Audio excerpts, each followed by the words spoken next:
حضرت حسن بصری رحمۃ اللہ تعالی علیہ اپنی توبہ کا واقعہ بیان فرماتے ہیں۔ وہ فرماتے ہیں کہ میں امیر کبیر شخص تھا، بہت امیر تھا، اور بصرہ کی گلیوں میں غریبوں کی خدمت کیا کرتا تھا۔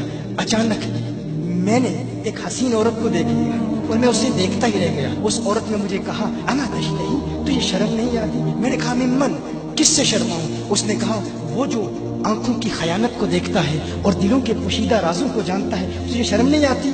تجھے حیا نہیں آتی؟ کہا اس کا جملہ تو بہت بڑا تھا۔ حسن بصری اپنی توبہ کا واقعہ بیان فرما رہے ہیں، فرمایا اس کا جملہ تو بہت بڑا تھا لیکن وہ اتنی حسین تھی، ایسی خوبصورت تھی، میں پھر بھی مسلسل اسے دیکھتا رہا اور دیکھتا ہی رہ گیا۔ اور پھر آخر اس نے کہا کیوں بار بار مجھے دیکھتا ہے؟ میں نے اس عورت کو کہا کہ تیری آنکھیں اتنی خوبصورت ہیں کہ تیری جھیل جیسی آنکھوں میں ڈوبنے کا جی چاہتا ہے۔ اس عورت نے کہا اچھا تو ایسی بات کرتا ہے، تو یہاں انتظار کر۔ وہ عورت اپنے گھر میں چلی جاتی ہے۔ تھوڑی دیر کے بعد کہا میں انتظار کر رہا تھا، تھوڑی دیر کے بعد اس کی خادمہ آتی ہے، اس کے ہاتھ میں ایک تشت ہے اور اس تشت کے اندر اس پر ایک کپڑا ہے۔ کہا میں نے کپڑا اٹھایا تو اس میں اس کی 2 آنکھیں تھیں۔ اس نے اپنی 2 آنکھیں نکال کے اپنی خادمہ کو دے دی کہ اس کی وجہ سے اس کا دل دین سے دور ہوا ہے، مجھے یہ آنکھیں نہیں چاہیے۔ کہا اس پر ایک کاغذ تھا، کاغذ پر لکھا ہوا تھا مجھے ایسی آنکھوں کی ضرورت ہی نہیں جس سے ایک مرد فتنے میں مبتلا ہو جائے۔ میری بہنیں جو اس گفتگو کو سن رہی ہیں ان کی بارگاہ میں بھی عرض ہے، وہ بہنیں جو گھنٹوں آئینے کے سامنے کھڑی رہتی ہیں فقط اس نیت سے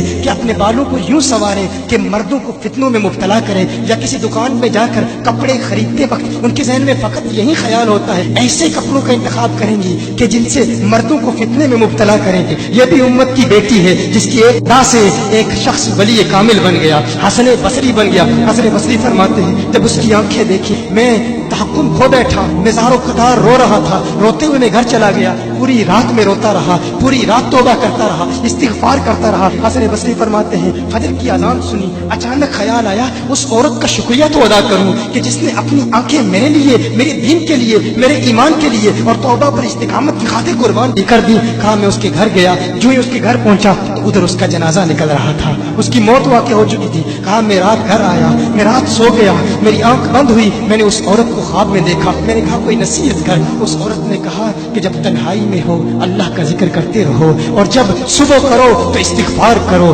شام کے وقت استغفار پڑھو۔ کہا میں نے اس وقت توبہ کر لی، ایک عورت میری توبہ کا سبب بنی، ایک عورت کی وجہ سے مجھے توبہ پر استقامت ملی۔ یہی حسن بصری پھر وہ واقعہ بھی آتا ہے، وہ دور بھی آتا ہے، ان کا ڈر کتنا ہے، ان کا تقویٰ کتنا ہے، پرہیزگاری کتنی ہے۔ یہی حسن بصری، ایک دن ایک شخص نے حسن بصری رضی اللہ تعالی عنہ سے کہا ہے حسن بصری کیا آپ جانتے ہیں کہ جہنم سے جو شخص سب سے آخر میں جہنم سے نکالا جائے گا اور پھر یا حنانو یا منانو پڑھتا ہوا جہنم سے باہر نکلے گا؟ حسن بصری فرماتے ہیں کاش میں وہ شخص ہوتا، کاش میں وہ شخص ہوتا۔